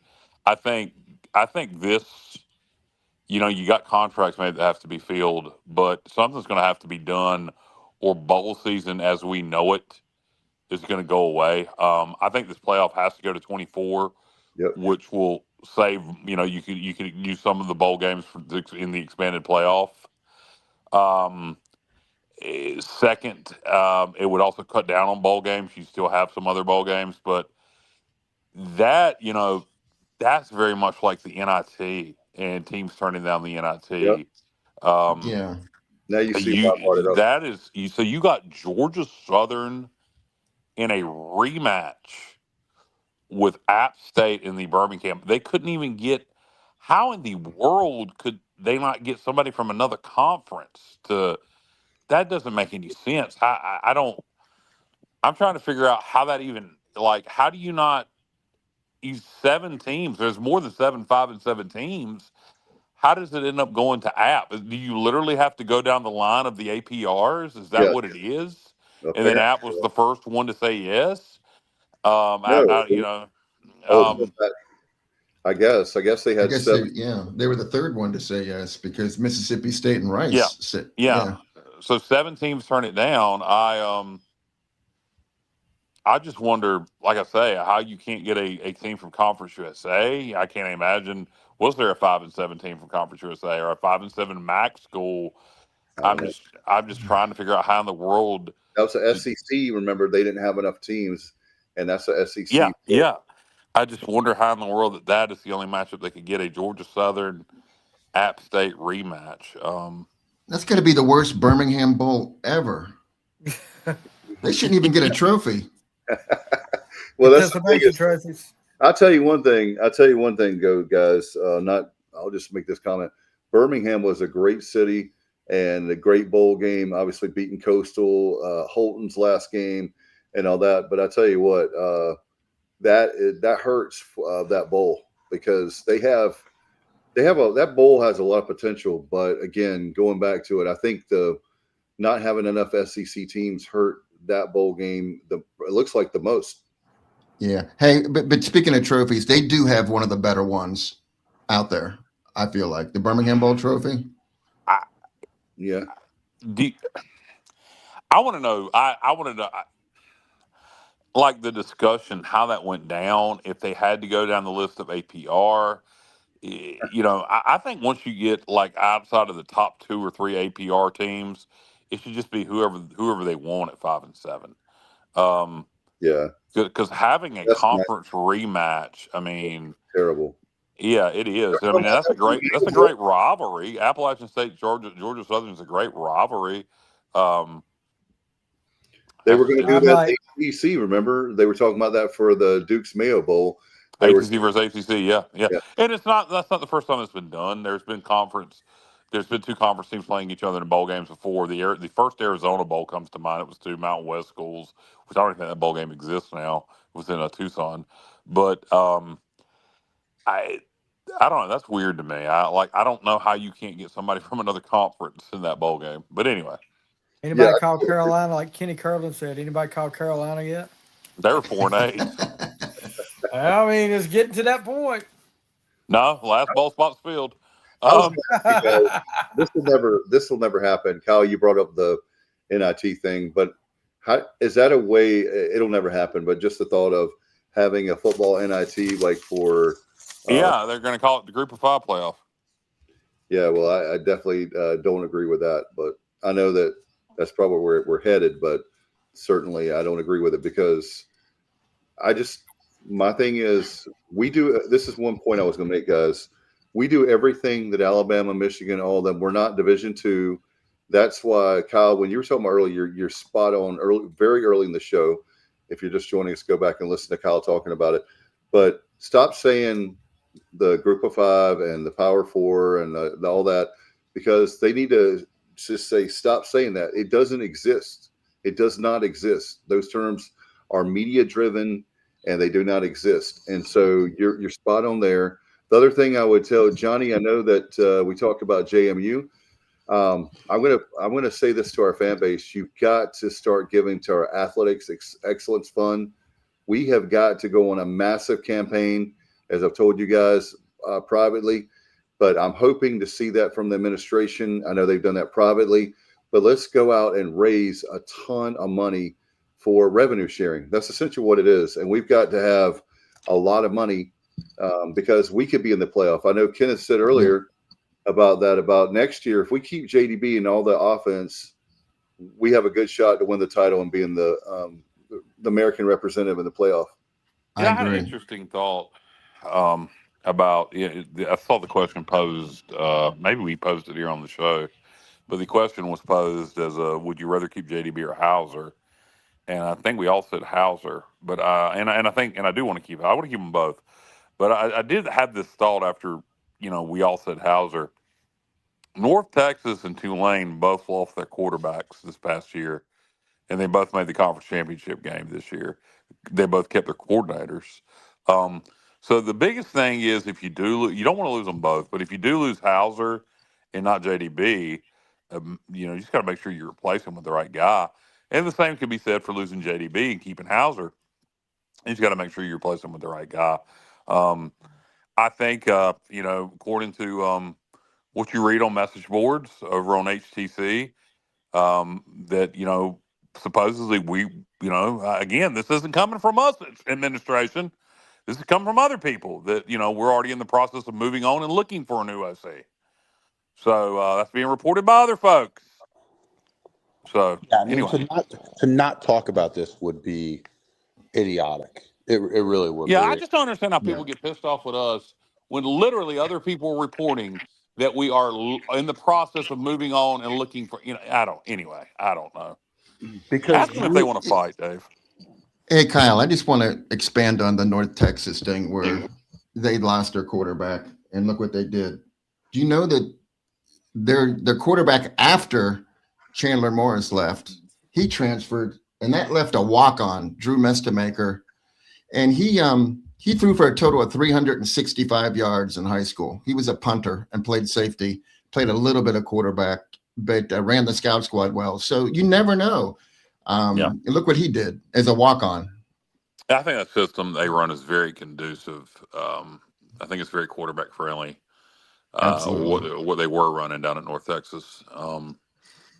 I'll be interested to see how that translates to where's he going? Chad Morris is going to Oklahoma State. Okay. I mean, not Chad Morris. No, Chad Morris he's not going anywhere. Chad Morris isn't going anywhere. Yeah, I know. Morris, the head coach at Eric Morris. Yes. Yeah. Yeah. Hey, I have something that I've been thinking about. And I think Kyle is going to appreciate this.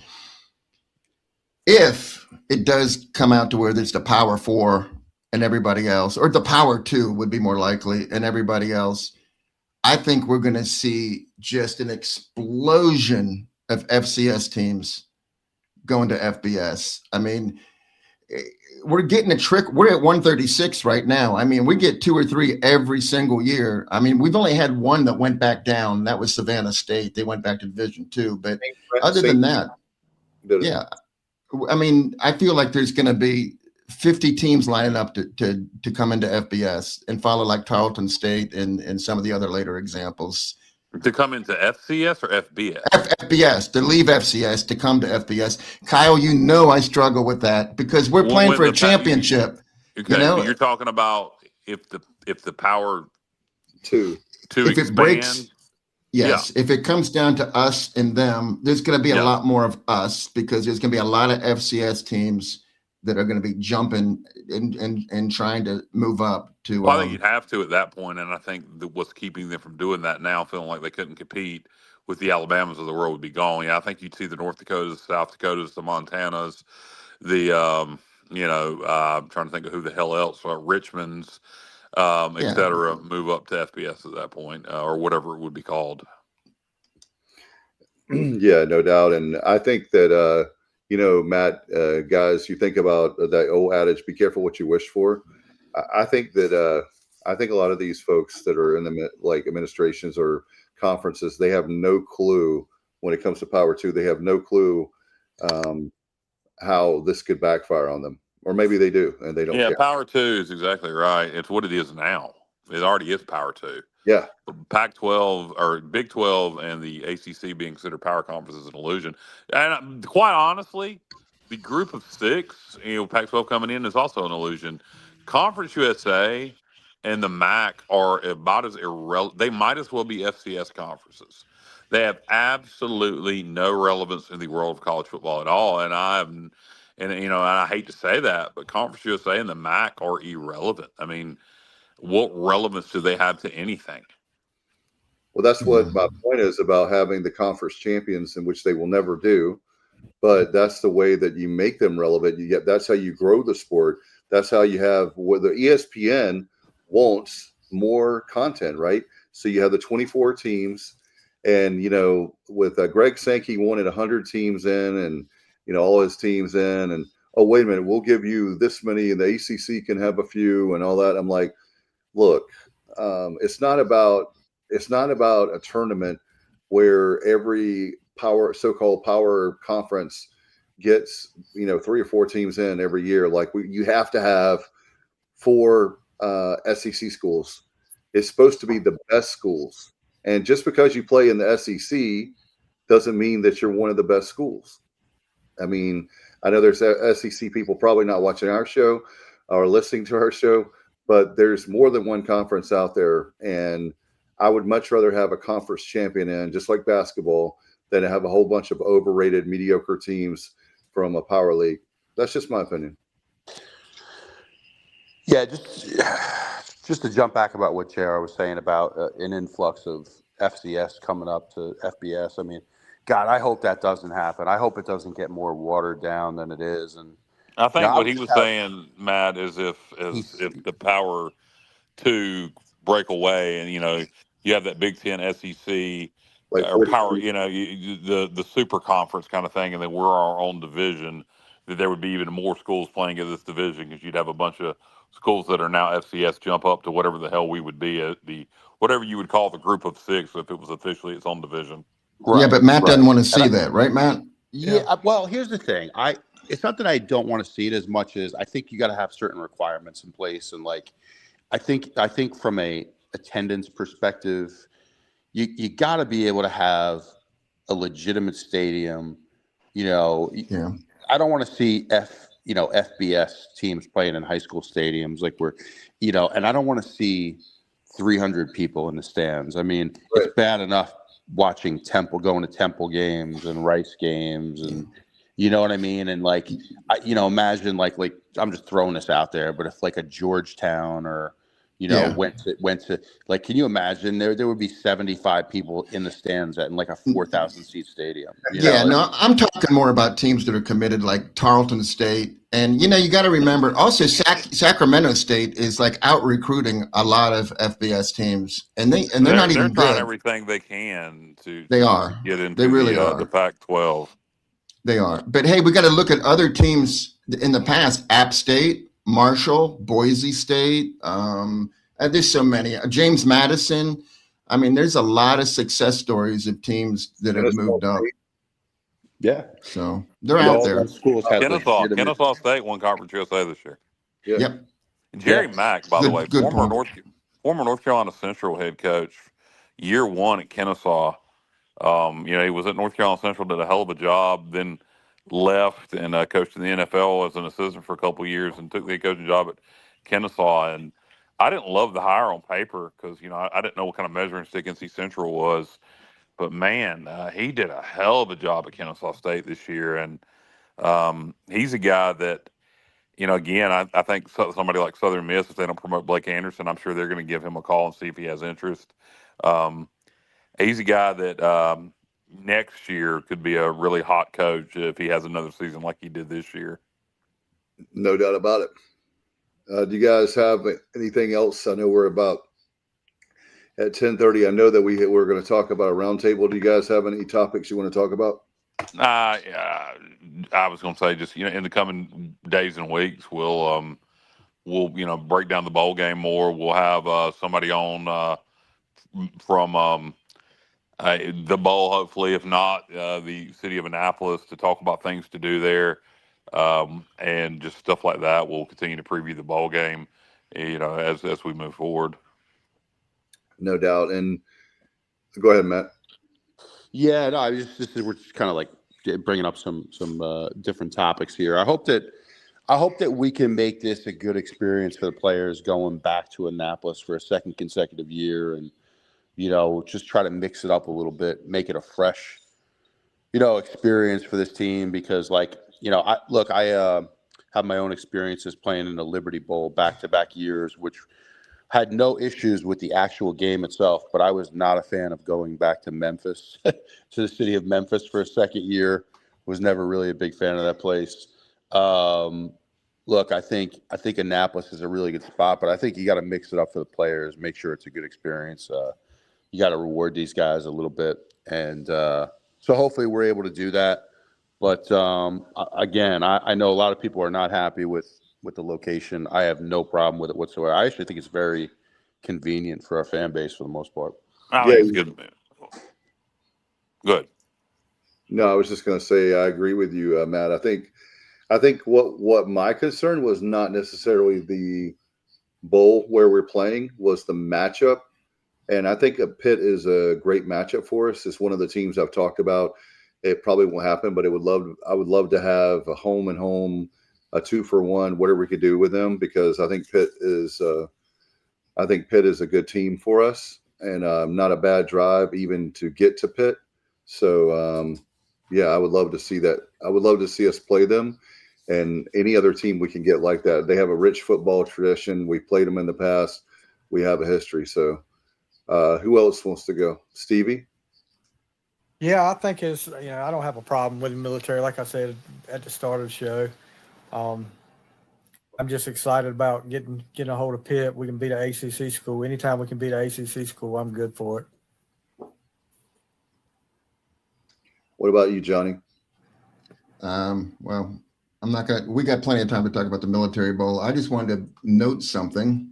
The latest SP Plus rankings came out on ESPN, which is a very analytical approach to identifying the best teams in college football. And the Pirates are sitting at number 40, and they're ahead of, I'm going to read you the next few teams after them. They're ahead of UNLV, Houston, Florida State, Tulane, UConn, Nebraska, Kansas State, Old Dominion, Cincinnati, San Diego State, South Carolina, Arkansas, and Duke. So, and Boise State and Wake Forest. So, that's a computer telling us that. That's not a person. So, but not we've had a good season. We've had a good season, and we performed well. And, I think that capping it off with a bowl win against Pittsburgh would be outstanding. No doubt. Matt, Bubba had a question for you real quick. He said, what did y'all do in Memphis as far as with Stanford, the team activities before the bowl with Stanford and Illinois? Like he said, eating contest.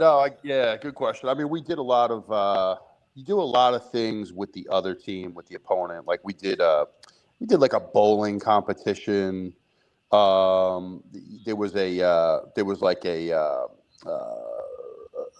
dinner one night where both teams were there, and they had people coming on stage and doing like some skits and things like that. Like I never had any use for that stuff personally. I'm sure a lot of guys liked it, but like I never really had any use for like trying to be in the same room as the other team. It didn't do anything for me personally. We did go to Graceland, which I thought was pretty cool. I thought that was pretty cool to kind of walk around the home of the late great Elvis Presley, which I was interested in. But from a player perspective, we did a lot of at nights we would go downtown a little bit to Beale Street, and nothing crazy. Of course, you get ready to play a game, but you take in that scene a little bit, try to have a good time, but. It gets a little monotonous. Like it's cool to go to a bowl once, you go back a second time. It's you've kind of done it all. That's what I was saying before. Like I hope we can mix it up a little bit for these guys. There's a lot to do in the greater DC area, so I'm sure they can make it a good, worthwhile trip for them. Yeah, Instead of staying in D.C., they could stay in Baltimore. Could stay in Baltimore. Just let it all. Just let the rest of that joke write itself. okay. They are going bowling. They are going to have a bowling competition between the two teams. Matt, they said that on the conference call tonight. So that's going to be Christmas Eve. So you're going to go bowling on Christmas Eve. Okay. All right. Yeah, he played. Logan played his guitar, right? He played Johnny Be Good, if I remember. I believe he did. He did something like that. Logan played the guitar. I know. I think Coach Connors was. What did he do? He did something. I think he might have been playing the drums. One night he did something too. I mean, there was definitely some pretty fun stuff, but yeah, I mean, like, you know, you could take that stuff or leave it. I mean, I think of a bowl game. I think of, like, you know, being in Florida, like, you know, having a chance to go to the beach, you know, doing some cool stuff. But cold weather bowls, I guess you have to, you know, think outside the box. Do you think that just, you know, the memories of winning that bowl game last year, beating NC State, it was such a positive experience, will help our guys be more excited for the bowl? You know, even though it's a repeat trip. Well, they're going to have a comfort, like a little bit of a comfort zone, meaning that they've done it. They know somewhat the routine. They're familiar with the locker room. They're familiar with the environment, which I think is all helpful. You know, I think that's really helpful. So I think that's, you know, that definitely plays into our hands a little bit for sure. No doubt. I'm excited about it. I know that people want to go to new places. I get it. But like I said, my kids will be there. I've got a lot of family, friends. I've got you guys. There's, by the way, Kyle, help me out on this. Let me see if I've got it right here, actually. You can go for tickets. We got the email here. And you can go to the tickets to get your. I think it's militarybowl.org. Yes, that's it. That's what I was looking for. And by the way, if you're looking to get it through the Pirate Club, you have until December the 15th, off the top of my head, for priority. So those of you that are season ticket holders, I think it's the 15th. Yeah, and I'll tell everybody if you order through the militarybowl.org, like I did, it's through Tixar. You got to create a Tixar account, which Tixar is a good company. The same people that did their tickets last year. Bowl tickets and parking passes will not be delivered into your email until December 17th. I already ordered mine, so if you haven't ordered yours yet, you wouldn't know that. So just so everybody knows. But plenty of good seats. We're going to be on the same side as we were last year, as far as the team. So you can go ahead if you want to. And if you're not planning on getting them through the Pirate Club, you can go to militarybowl.org and it's already set up there which sides we're going to be on. And you can order your tickets and order your parking pass and be done with it. No doubt. And as far as parking goes, as you guys remember, go ahead and get your parking pass. Go ahead and get your parking pass. So I think we lost JR, but I'm still here, Dave. That's Matt. It's Matt. Was Matt snoring or was that his dog? That was the dog, I think. Yeah, I think it was, yeah. It was I don't think it was him. It was Carmelo. Sorry, Johnny. No, I was getting hey, but are we going to try to do a redo of the remote broadcast from the Fisherman Inn? We will see. No idea. I have not. I mean, I kind of last year. I'm kind of torn on that one. That was fun, but then I also missed. You know, everybody said they had such a great time downtown last year. I don't know. I'm torn on that, and it's ultimately up to all of us. But I hated rushing to get there. It seemed like we could not get there on time. It seemed like it was, you know, it went well for the most part, but it seemed like it was such a rush. I don't know. We'll talk about it off the air. See who all wants to do it, and I think the lesson that we learned is to leave. We'll need to leave. We left at like 10 last year. We left a lot later than we had. Yeah, earlier. Yeah, well, whether we're doing that or not, yeah, leave earlier. And I'm not 100% that we're going up the night before. We may day trip it. And Okay. if that's the case, obviously I won't be there. What Kyle is saying, he's going to opt out, ladies and gentlemen. He's going to opt out. Stevie and Johnny, he's going to opt out. Stevie's definitely opting out also. Yeah. Well, I'm Well, he disappointed doesn't- with. I told y'all I was disappointed with how I was introduced tonight, so I'm opting out of everything. There you go. Well, Yeah, I'm. We haven't decided yet. Like if we're gonna date. We already got it. We're definitely going to the bowl. We just haven't decided yet if we're going to the day before, or just going the day of.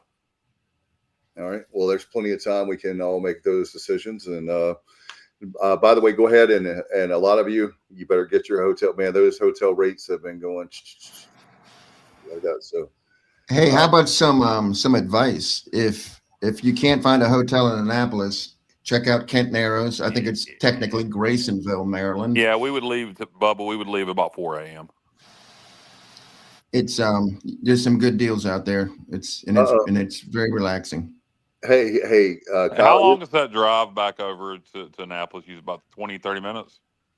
Well, I think it's a little longer than that, but not much because the bridge, it's like 15 minutes in itself. Right. Kyle, if we win, are you going to go tarps off in Annapolis? Good If we win, if I'm going to go tarps off, and I'll tell you what, if it just depends on how cold it is, and if everybody else is doing it, I might join in. You're happy to see us. I might join in. Hey, Pitt's a good program, and really it's going to be a really good game. So I feel like it will be. All right, Matt, I got a question for you. Yeah. Can you guys hear me all right? I was having some audio issues. Yeah, we can hear you. Kenneth's asking Kyle if he would go tarps off in Annapolis if we win. Will you go tarps off in the sidelines if we win? Hell yeah. I remember Chase. Absolutely. What was that last comment? Screw what? My son went tarps off for the Memphis win. He was having a blast, man. I saw Screw something Kenny, comment. Kenny's doing it. Okay, I'll go back and look myself. We got to have the adult version, right, guys? Of the tarps off.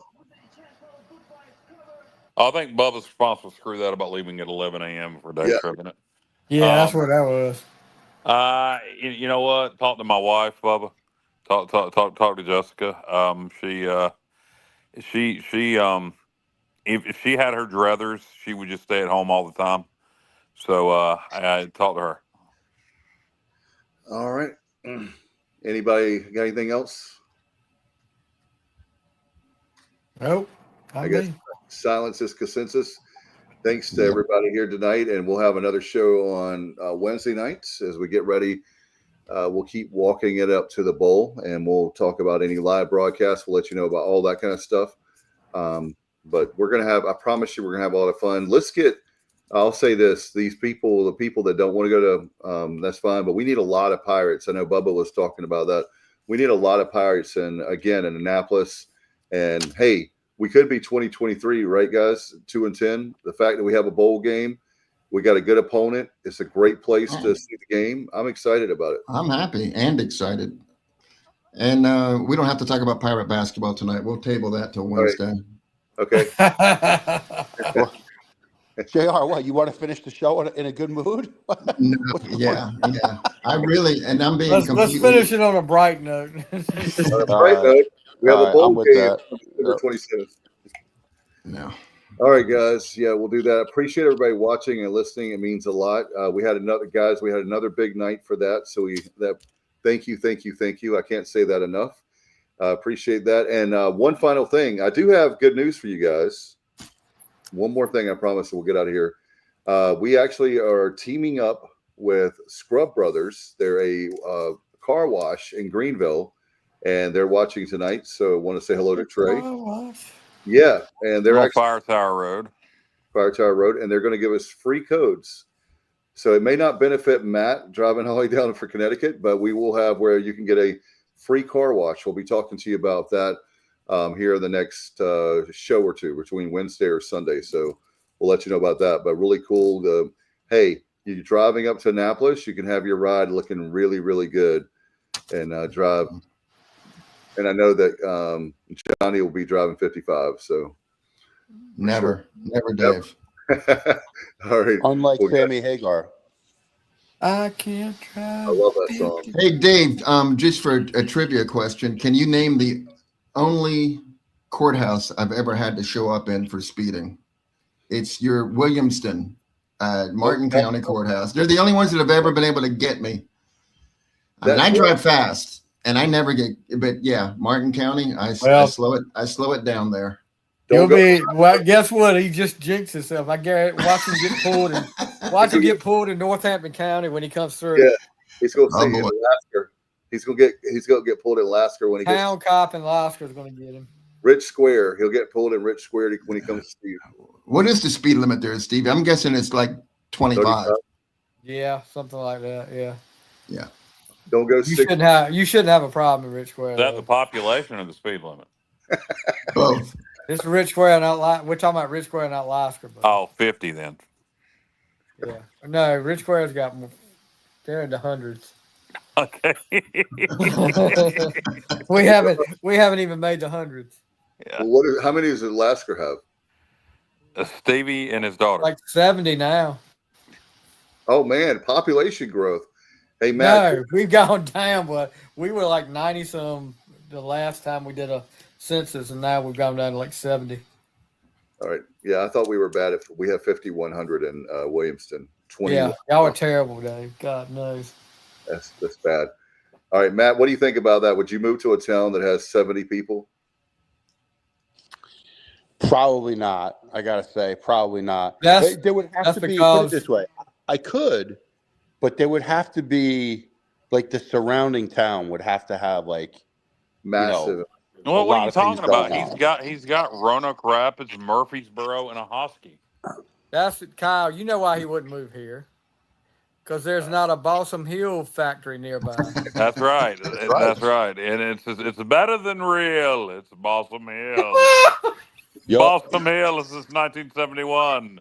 There's nothing more synonymous with Matt Semenza and the Semenza household than Balsam Hill. He's got more. Feel the thrill with Balsam Hill. Y'all have those spruces down there. All the needles fall off. We got Fraser firs. We need to put. They're trash, right, man? Trash. Oh yeah, Fraser fir trash. Yeah. We need to put the ad up here. Y'all only grow artificial trees in Connecticut. Oh, We need to put We the. grow them. We grow them right out of the ground here. We need to put the ad up here that Matt did for Balsam Hill. Nothing comes between me and my balsams. Nothing comes between me and my balsams. Stevie, I heard that you were driving the Balsam Hill float in the Lasker parade. Yeah, with the Grinch. Yeah. The Grinch. I thought it was that's right, Robert yeah. Matthews in that picture. Oh, shot we're throwing fired. shade. Oh man. Shot fired. Wow. Well, all right. We'll get out of here before we get more in trouble, guys. Thank you so much. Thank you, everyone. All right, boys. I had fun. Have a great night, everybody. And as always, Later. go Pirates.